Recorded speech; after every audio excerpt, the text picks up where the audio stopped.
يلا ناصر بالراس تشال على طول من فتحي جميل ترجع تسدد دخل المرمى. جول جول جول جول جول حلو سريع وكرة صاروخية جميلة في المرمى ويسجل أحمد نصيب كرة في المرمى والهدف الأول للنصر.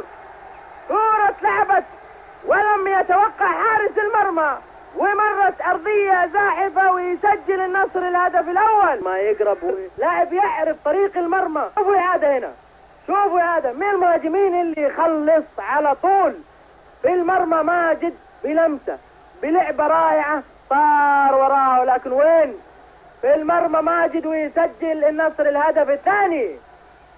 هذه عادة مرة أخرى قوية في زاوية بعيدة يعني حتى الحارس لو يبغى يحاول صعبة صعبة صعبة. شوفوا في مستوى عالي جدا. 2 النصر لا شيء الرفاع. 2 النصر لا شيء الرفاع. هذه عادة من عدة زوايا. هدف حلو هدف حلو فعلا. عكس الرجل خطوط في الكورة.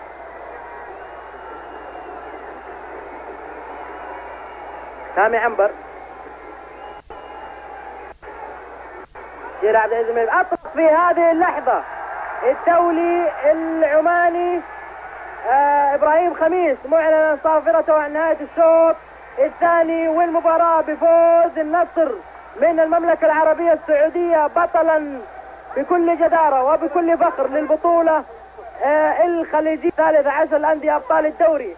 مبروك للنصر في الطريق لاستلام الكاس من سعادة الشيخ خالد بن أحمد آل خليفة. مبروك للنصر مبروك للنصر مبروك للنصر. صاحب السمو الملكي الأمير فيصل بن عبد الرحمن بن سعود صافح سعادة الشيخ خالد بن أحمد آل خليفة. في هذه اللحظة يتقدم ماجد عبد الله ويرفع كاس خليجي 13. مبروك للنصر مبروك مبروك للنصر. هذا الكاس الخليجي 13 كأول بطولة خارجية يحققها نادي النصر. ألف مبروك إن شاء الله وإلى الأمام.